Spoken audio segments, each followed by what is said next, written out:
Hey, y'all, hey.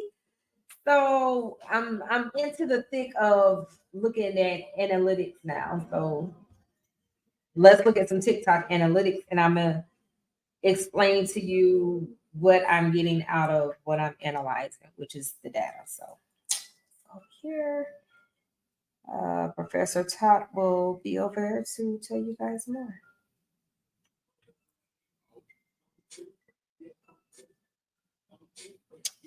Hello, everyone. This is Professor Todd, your podcast technology professor. And today we're going to talk about TikTok analytics because if you're going to use the technology, you need to know how to analyze, to know what's working and what's not working so you can pivot and tweak as needed. So I'm looking here now. This is the overview of my analytics. In the last 7 days, I've had over 5,000 video views, but I've lost close to 11,000 views, which is my usual average. So my video views are going down. My reach audience is almost 4,000, but that's almost a 70% decrease. My profile views are at 31, but that's close to a 60% decrease. So this is looking at the last 7 days. And then the same for the engagement, that is down. I don't have any of this.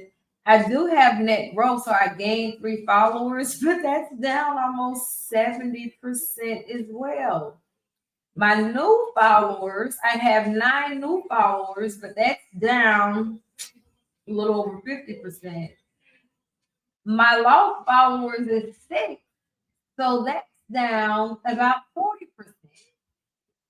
So when I looked at this data just based on the last 7 days, when I got here, I said,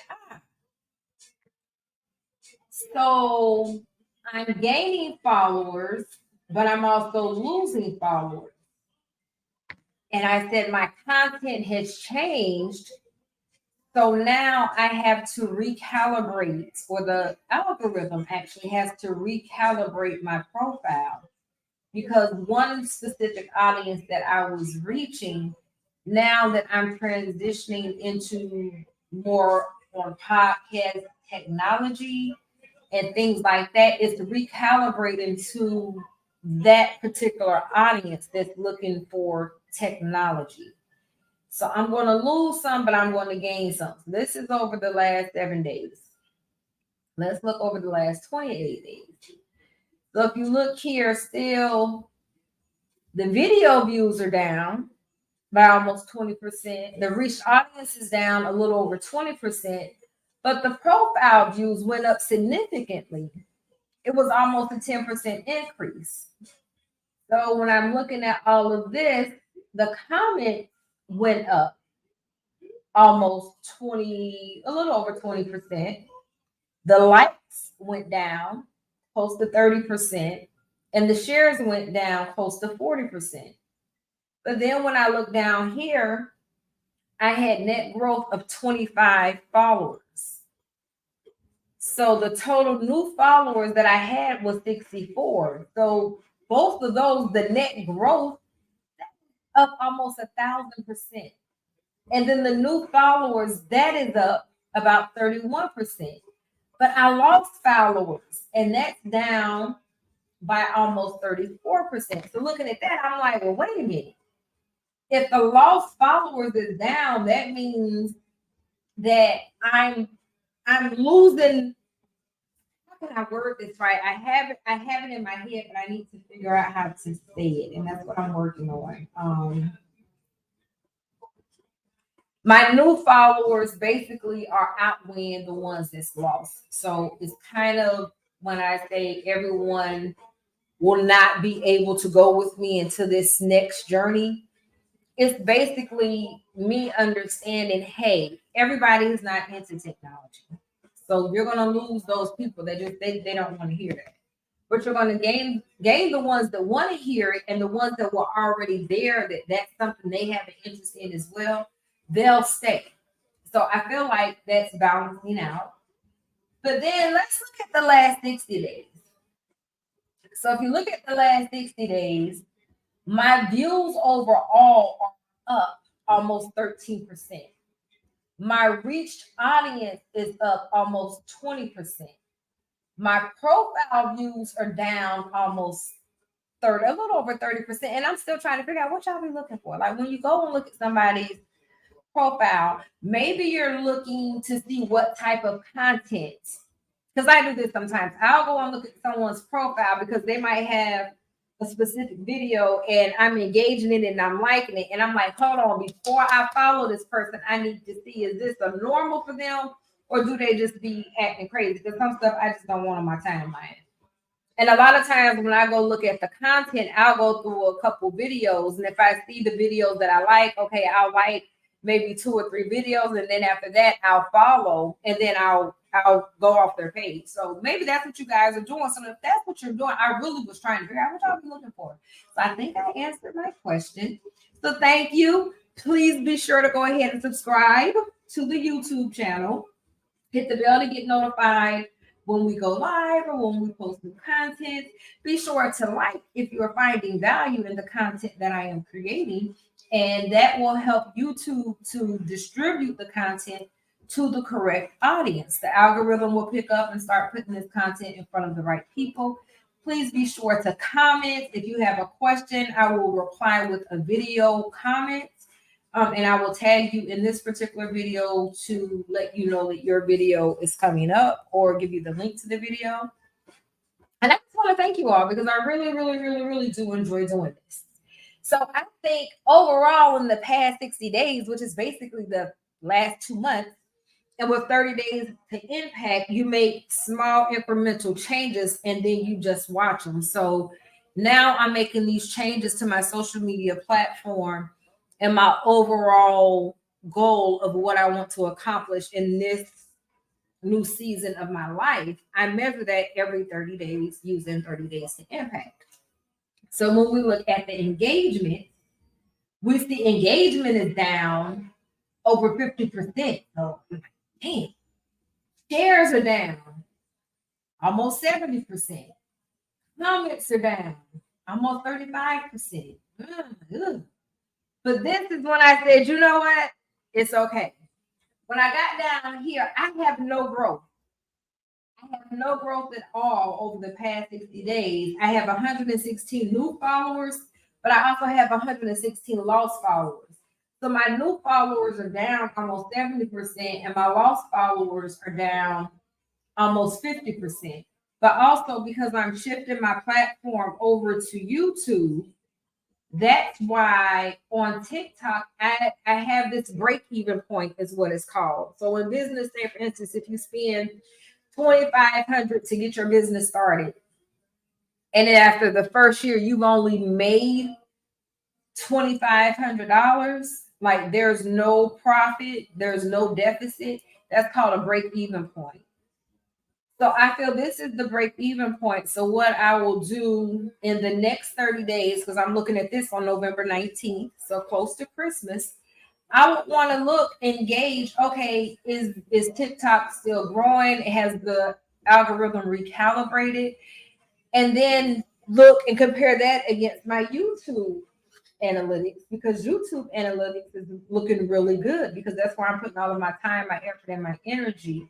So I'm going to start really engaging with the community that I'm building there. And I hope you guys are finding value in me sharing these things as I go and dig in and really try to understand it. But this made me happy. So now we can go and look at the audience. And this gives me my audience information. And I'm going to just look from now. I'm just going to look over the last 60 days. So I already know I had 116 followers, but it's telling me that's down. But to me, I'm like, yeah, it's down. But I've switched over the type of content that I was posting too. So I have to take that into consideration because if something happens, whether it's a plus or a minus, you still need to identify what the cause of it was, because if it's a plus, that means you need to do more of whatever that thing is. And if it's a minus, that means you need to stop. But if you're rebranding, so to speak, you have to figure that recalibration time frame into your rebranding forecast. So when you're forecasting, you're trying to say in X amount of months, years, whatever, this is what I plan to see. But you have to build into that the recalibration time frame. So that means you would take 5 years and break that down into 1 year, like year. So year 1, 2, 3, 4, and 5. And then within each year, you would break that down into months. And that's how you would gauge. And then those months you even break down to weeks. And then the weeks you even break down to days. And then you're distributing a percentage of whatever that goal is over those 5 years. You take the 5 years and you break it down into 1 year increments. Then you take the 1 year increments and you break it down into monthly increments. You take the monthly increments and you break them down into weekly increments. The weekly increments are broken down into daily increments. And that's how you can determine if you're on goal, over goal, or under goal. So that's just a real quick high level explanation of forecasting and running your analytics, which is something that I didn't do a lot of in the past. It helps you better gauge those goals that you plan on setting. So if I was to say over the next 5 years, I want to have X amount of subscribers on YouTube, I would have to break that down to determine, okay, based on that, how many do I need to have each day? Like when people say I want to be a millionaire, it's like, okay, then I need to make this much money each day. And a lot of people walk away with that, but I say to myself, that's very unrealistic because nobody works 365 days a year. You have to take some time off for yourself, whether you get sick and cannot work or something happens and it's just like you decide to shut down for the holidays. If you shut down for the holidays, there's no revenue being made unless you have something built in where the revenue is just coming in every day without you needing to do anything. Then that's a good way to do it. But if you're, say, for instance, you're a hairstylist, you're not going to work 365 days a year. So when you're doing your forecasting, you need to subtract out time you plan on not working. So let's just say you plan on taking a 2-week vacation, and then you're accounting 2 weeks for any sick time or emergency. So basically, at least 1 month out the year, you're not working. So you want to base all your forecasting on working 11 months, but you spread out those numbers over all 12. I don't know how we got into me talking business, but maybe because I'm doing analytics. But anywho, so I'm like, okay, on that. But look, total followers is up. My total followers is up a little over 2%. So that's good. We're looking at the audience. Yeah, new followers are down, but my total followers has actually increased. My reach audience has increased almost 18%. Now my engaged audience is down close to 55%. But again, I'm pivoting and starting to post different content because now we have 2 different podcasts. There's 2 different seasons. So when one podcast is in season, the other podcast is out of season. So therefore, I'll always have a podcast going on. But on one side, I'm really focused on the technology side. And then on the other side, I'm focused on the person, the mindset side. So it's 2 different things, but they still kind of go together. So I think these are good analytics and good numbers.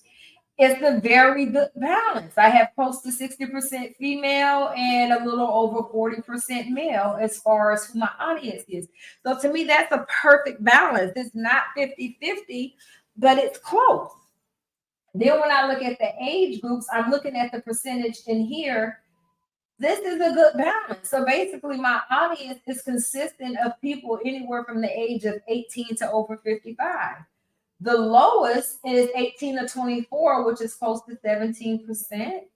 But then the age 25 to 44, they're both the same at almost 23%. So when I look at my top countries, shockingly enough, 43% is from Nigeria. And then 48% is from the US. And then we have UK, we have Pakistan, we have Canada, Spain, Germany, Panama, and Taiwan. That's a good range that I'm connecting with that audience. Then when you look at top cities, Lagos, like Nigeria, Abeokuta, I don't know if I'm saying that right, but I think it sounds like it's Nigerian. So my top two cities are not even in the US. Dallas is coming in at number 3, but look, these are still in single digits. These up here are at close to 20%. So that tells me something. And then when I look at the activity, most of the activity is happening at night. Let's see. We can change the day. Look at that. So now I can look and see when is my audience most active. And I'm looking over the last 60 days. This is probably over the last 7 because this is November 8th. So 2 p.m. they were active. 10 p.m. on the 9th. 4 a.m. And then you have like 5 p.m., 6 p.m., 5 a.m., 10 p.m., that's 11 p.m. So that's giving me a range for me to know, okay, based on these times, this is when your audience is most active. So these are the time frames that I should be using to post. Next, let's look at video. And we just want to look over the last 60 days. So it's telling me the views, likes, comments, and shares. And then I can determine from these videos what I want to make a add on, and I can sort by newest or most viewed. So let's look at most viewed. Most viewed is right here with 1,300 video views, and that's from September. We have this one with 413. This one had 19 likes and 3 comments, so we can look at that. And that's the Google Analytics page in a nutshell. And over the past 60 days, I had a total of 123 posts. 28 days, 60-day posts. The last 7 days, I've only posted 13 posts. So I can tell from that, I've probably slowed down significantly from posting. But now I have more information about my audience. And because now we're transitioning over, I want to run everything last 7 days because I want to be able to gauge it every 7 days.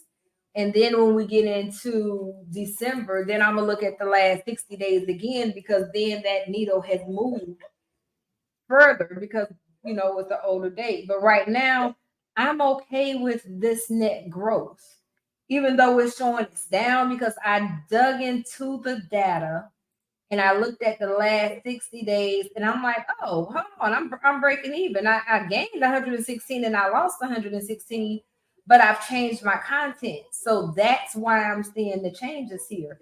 But when I'm looking at my reach over the last 60 days, that has increased significantly versus when I look at the last 7 days. So if I focused on just the last 7 days, I would probably be beating myself up, but I had to go back and look. And this right here tells me I'm doing something right, because you can even look in here. I'm doing something right. In here, you started to see a change. And I haven't been posting that much on TikTok in November because I've been busy shifting everything to YouTube. So a lot of my posts and engagement are coming on YouTube, and what's showing on TikTok is really the shorts and the reels of what's on YouTube. So thank you all for joining. Please do not forget to subscribe, like, and share. Thank you so much. I'm just so appreciative. And when I'm doing these, I actually see an audience full of people learning.